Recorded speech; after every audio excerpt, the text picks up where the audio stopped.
국민 여러분 안녕하십니까. 2013년 새해가 밝았습니다. 새해 첫날 하얀 서슬이 소담스럽게 내렸습니다. 예로부터 새해 첫눈은 풍년이 들고 상스러운 일이 생기는 좋은 조짐으로 여겨왔습니다. 국가와 여러분 가정 모두에 큰 기쁨이 함께하는 한 해가 되었으면 좋겠습니다. 새해 첫날 아침 저는 언제나처럼 서울 동작동 현충원을 찾았습니다. 순백의 백설 아래 잠든 애국 선열께 참배하면서 국운 융성의 큰 기운이 온누리에 펼쳐지는 한 해가 되기를 소망했습니다.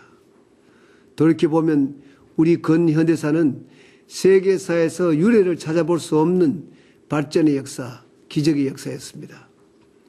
지난달 문을 연 대한민국 역사박물관은 그 눈물겹고도 자랑스러운 코리아 스토리를 한 편의 장편 서사시처럼 펼쳐놓았습니다.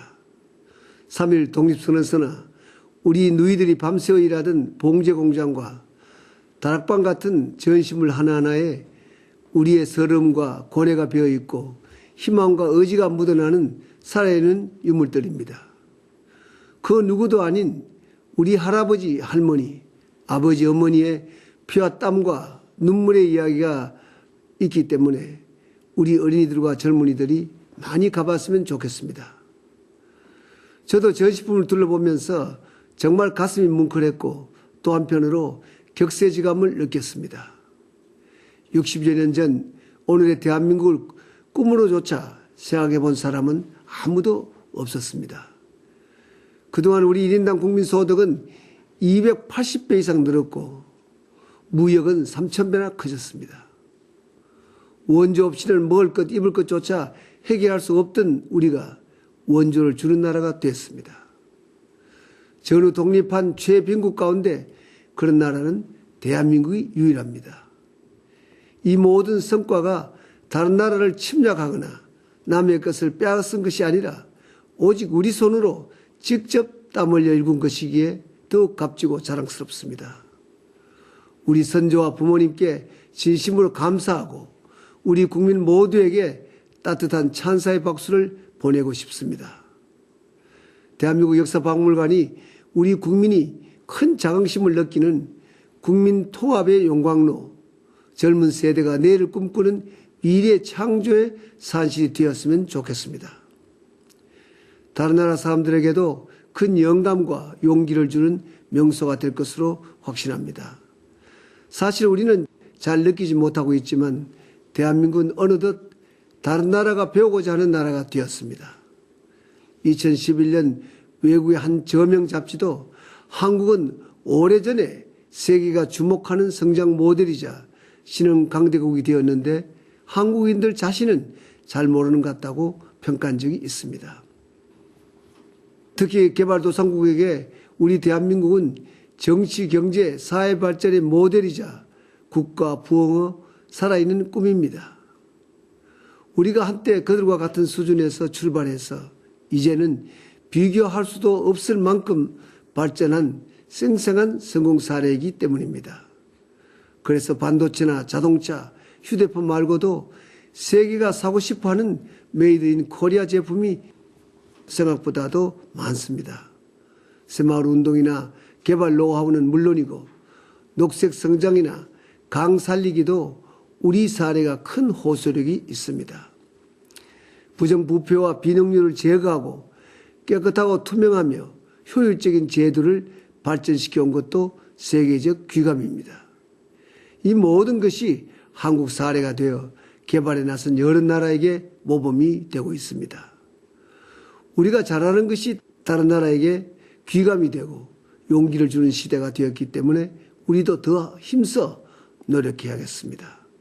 사랑하는 국민 여러분, 얼마 전 비상경제대책회의를 마무리했습니다. 5년 전 미국발 금융위기가 시작되었을 때 일명 전쟁상황실, 워룸이라고 불리는 청와대 지하 벙커에서 비상한 심정으로 첫 회의를 시작했습니다. 매주 목요일 매주 한 번 빠짐없이 회의한 결과 무려 145차례나 개최되어 제가 가장 많이 주재한 회의가 되었습니다. 정부 관계자와 경제 전문가는 물론 소상공인, 청년, 근로자, 기업인 등 민관이 함께 모여 누구나 거리낌 없이 자기 의견을 토론하는 장이 되었습니다.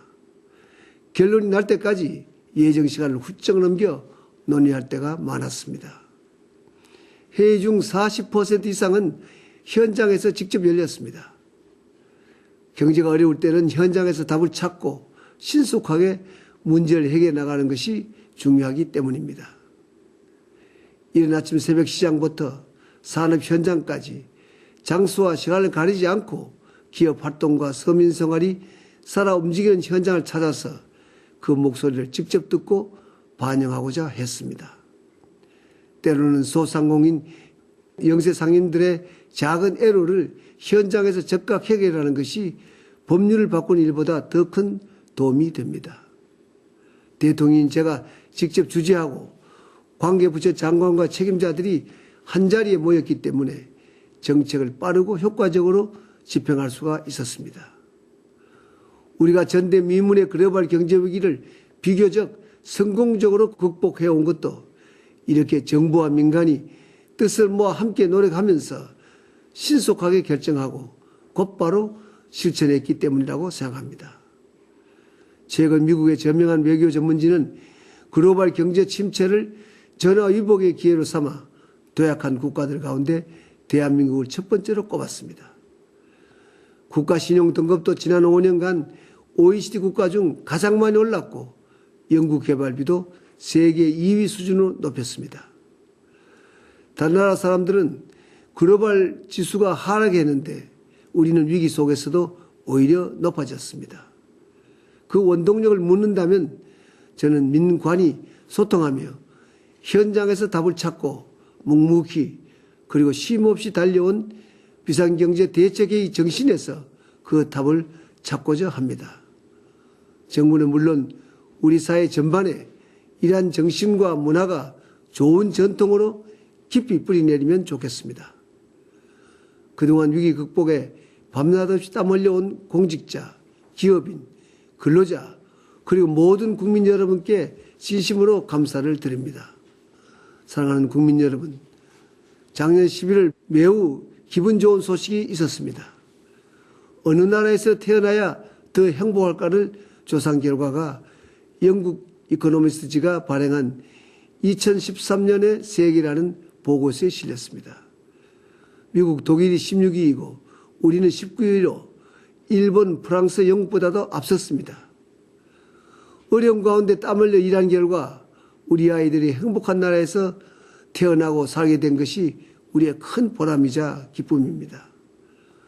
국민 여러분, 날씨가 무척 춥습니다. 건강에 각별히 유의하시기 바랍니다. 고맙습니다.